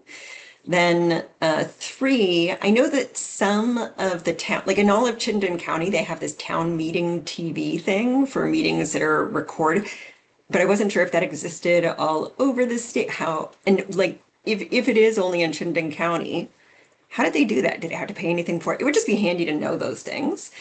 And then I know that the state has contracts for interpretation, both by telephone and in person, and for ALS interpretation and for translations, would that be a thing that could be potentially expanded to towns, right? Those sort of statewide contract, like that there's some sort of way for towns to sort of get into that, maybe at some reduced price. And then just a note also, that for towns that do have websites, since there were so many of them, making sure that everybody knows that by April 2027, they have to be compliant with WCAG 2.1 AA. And then do we know how the alternatives that were talked about in the report, alternatives to like different ways to manage things, like, you know, Jericho, for example, right? What sort of impact that had on the participation of people with disabilities, people who are incarcerated, people who are unhoused, people in safe at home, et cetera? I have answers to some of those and I've lost some of them, but yes, there's a guide for hybrid meetings. Yes, there's a guide for security around town meeting. Yes, I think there's guidance coming from VLCT on the accessibility. That is a conversation that's happening very actively around communities. Megan, the town meeting TV question, it's in she's got an analysis of how the van group is covering the state, but there are pockets where not every meeting is covered. Chittenden County is the most covered, not surprisingly. But there are pockets where that is not happening. And then your fifth question, I answered 1, 2, 3, and 5, but your fourth one, I lost. So in the report, was it statewide contracts? Well, there was the statewide contracts, and then also, did we look at how the different models that were used during the pandemic impacted people's ability to participate? Different groups, people with disabilities, people in safe at home, et cetera. Yeah, we did talk about that in that meeting, but and Susan, you can talk to this, but I want to have this conversation, but I also just need to make sure that we have a process ironed out for our next steps, because I don't want to get back into this substantial conversation, because I need to walk out of here in less than 10 minutes. And I want to make sure that we have a common understanding of where we are and where we're going. So, so people would like more time, and probably more than a week. So can we get people's responses by the Monday before Thanksgiving? That's a little more than a week, but not a lot more than a week. I acknowledge that. Okay, do you have a response to that timing question? Nope, that's not why my hand is up. Okay. Okay, Susan, do you have a response to that timing question? Yes, I do. I already submitted my responses. And so I guess my question is, what happens when you get lots of responses? How do we respond to that? And it was the same question that I had before, but it's sort of like, oh, what is this process going to look like? Yeah, because I have the feeling I'm going to have responses to the responses. Yes, I know. Me too. What I know to be true is we cannot have a live document that we all are in actively editing at the same time or providing commentary on the same time. So what we are going to have to do is take people's responses, put them in comments or track changes, or I don't know how we're going to do it, but we're going to do it. And then bring it back to this group for people's responses to people's responses, which is completely painful. But that is where we are, because I think that's what we need to do based on the feedback I'm hearing. So, and I think my original question of, do specific stakeholders want to be named in the report as having their opinions? I didn't hear, to my memory, I didn't hear anyone's position on that. But I think that's going to have to be done. And I think that in the executive summary, we're going to have to acknowledge that there were places where there was a diversity of opinion, and that where possible is noted in the report, but that people should also read the addendums provided. So to call people's attention to that right from the outset. But I think in getting the feedback from people, I don't see how we're going to modify this report without putting people's positions in it. To get to a place where people feel heard, like their opinion is seen, and that it's fully discussed. Certainly any addendum that is submitted by anyone will have their name on it, and if those addendums are attached to the report, then the people will have self-identified. Yes, and as we receive feedback, I think we'll put that specific feedback in the report as well. Just right now, but I don't know the flavor and tenor, and I want to make sure that the report is flowing and has some things that are concrete and things that are clearly identified as needing more discussion. And there's a lot here that needs more discussion, and a policy decision to be made. So, Kate. Thank you. Yeah, and I maybe that got lost, but like I did have a suggestion about it. So yes, addendums. I think that's where the substantive comments need to go now is group specific addendums, and that the actual report be the Secretary of State's position after hearing from the different groups, right? So that would be my suggestion. And go. And then the other things that I needed to mention, and this is a Secretary of State framing thing, on pages 14 and 15, right now there's data about the towns that have Australian ballots. That needs to be flipped. We need to have the data where the actual current voter suppression is happening. So that data that's shared needs to be the towns that require in-person voting for budgets, town officers, and public questions. And it also needs to include the school board budgets, town officers, and public questions for that as well. So that needs to be in there. And then under the ADA request for access to floor annual town meeting section, right now, there is a mention by the Secretary of State's office about the task force work groups that are starting to be gathered. I think that needs to be removed because it's actually not at all relevant to that section. We've actually been told that if anything, it will be a cursory mention of this issue in the task forces, but that the focus of these task forces are really on statewide voting. So I don't think that's relevant or germane to that section and should be removed. Okay. I'm going to go back to next steps and timing, Frank. I'm with you on that. Okay, is the last round of amendments was confusing and it was a catch-up game, trying to interpret it. Non-advisory, advisory, all that stuff goes away with this one, I assume. Now what we're doing is we're ahead of the game. We're advising the legislature to all the options, everything it's looking at, because their elected representatives are going to be looking at this, not this body, not this working group.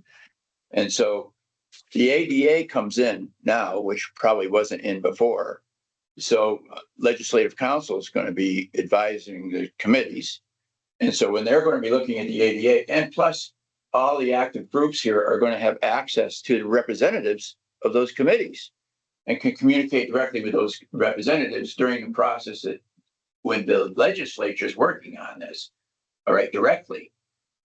So then that process, when you have the statute and the policies and procedures on another advisory level, okay, that gets distributed with resources, then towns maybe advises the Secretary of State's office has stated is there may be an advisory that goes out to towns that recommends or advises, pick a word, that towns go to their own attorney and get an interpretation of what the ADA means relative to whatever comes out the other end after the legislature's done.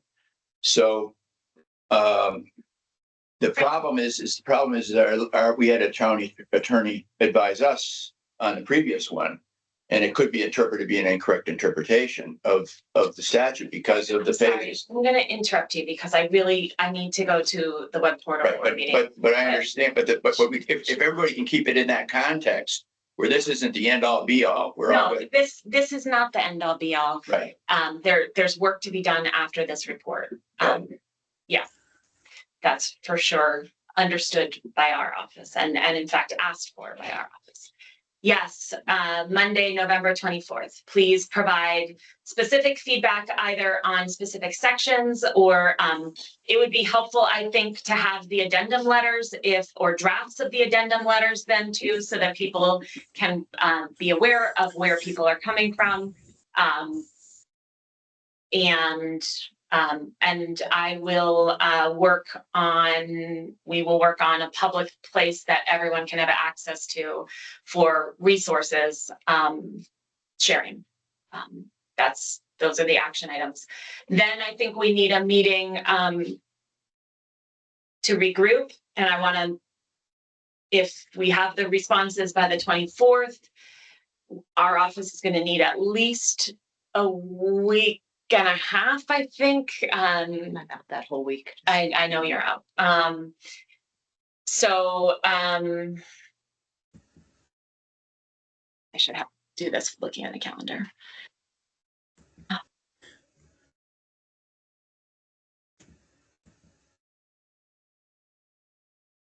So the 24th, I think we'll provide it to the group. Sorry, 24th. We will not be able to provide this to the group until the week of the 8th. So, and then, so we will have our next meeting on the 18th or 19th of December, because people need a week to review what we provide. So so I think reasonably, in order for us to absorb and provide something productive, we're going to need a week that's not inclusive of the week of Thanksgiving.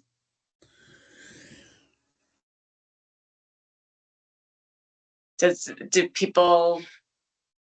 The goal was before Thanksgiving, Jessica, but that's not going to happen. So, given where we are, so I want it done, but there's more work that needs to be done. I still don't see I don't see how this report is going to reflect the input.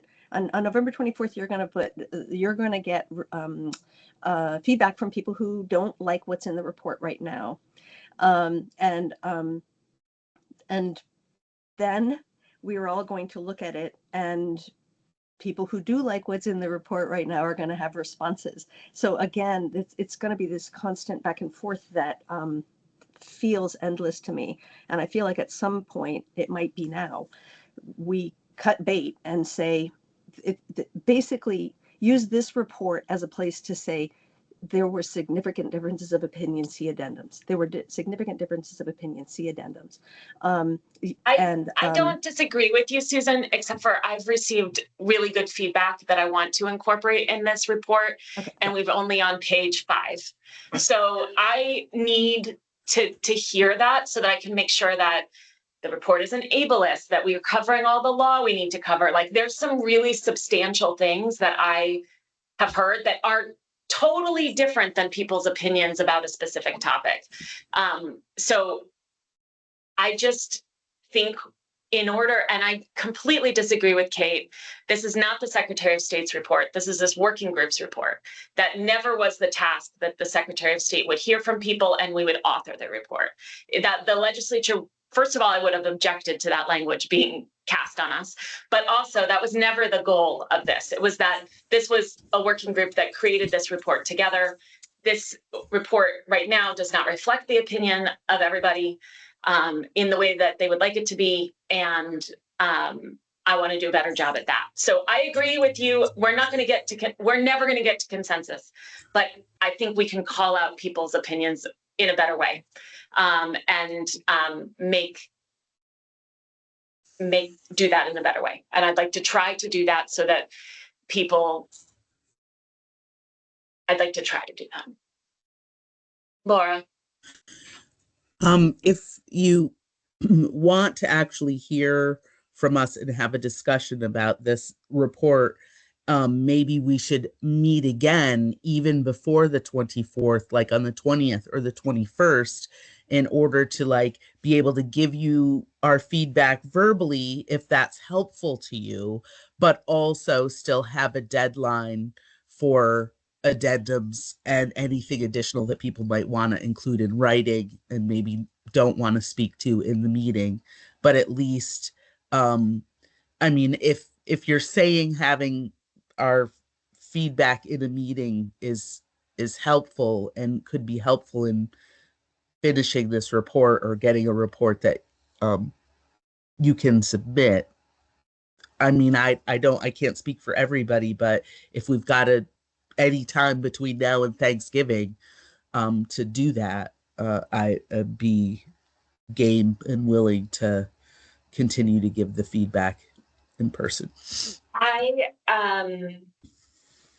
think there's value in in-person feedback.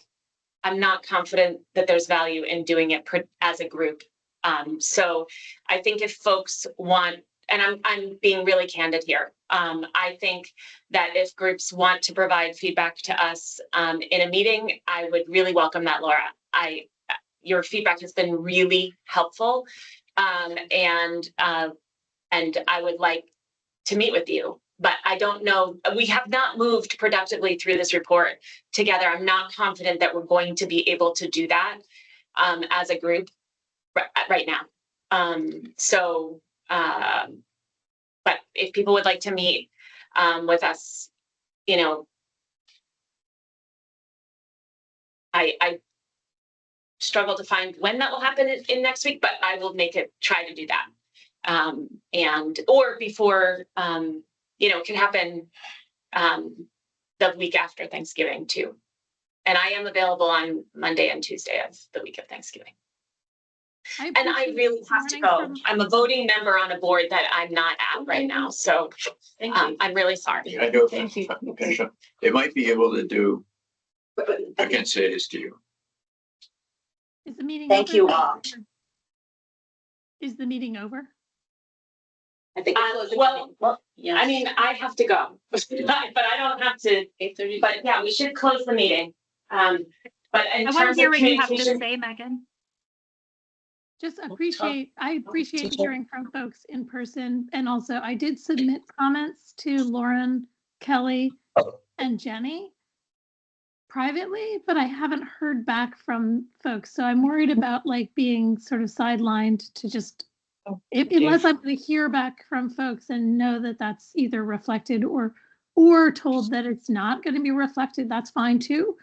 But yeah, so that's the only thing of like a side conversation is that one, I'm learning a lot from other folks that are participating, but two, I don't want my comments to be sidelined or ignored. And I understand people are busy, they've got a lot going on, but there's that. Megan, we received your comments. We're working on assimilating everything that's coming in real time. And so I'm sorry if we didn't respond and let you know that we received the things that you sent. We did. And we're trying to get everything from everyone compiled in a way that we can figure out how to articulate it better in the report. And we're continuing to do that. So I am going to end this meeting. We are over time, and I also need to get to my next meeting. If anyone would like to set up individual meetings with folks at SOS to talk with verbal feedback, please do that. You can do that through Kelly or me, and we can try to find some time. And thank you so much for putting in the time here. I know it's not been easy. Thank you. I'd like all the comments to be shared with all members moving forward on email. Now that there's going to be separate meetings, there won't be discussion about it, so I don't think it will infringe upon open meeting law. But if people could send their comments to everyone, that would allow us all to have the ability to read everyone's comments. Thank you. So if we do that, the open meeting law requirement is the reply all problem, right? We just need to be really respectful if folks can send out comments to the whole group, that we don't respond back to reply all in substantive way outside of a meeting. That's the concern. Yeah. Okay. Thank you all. Thank you.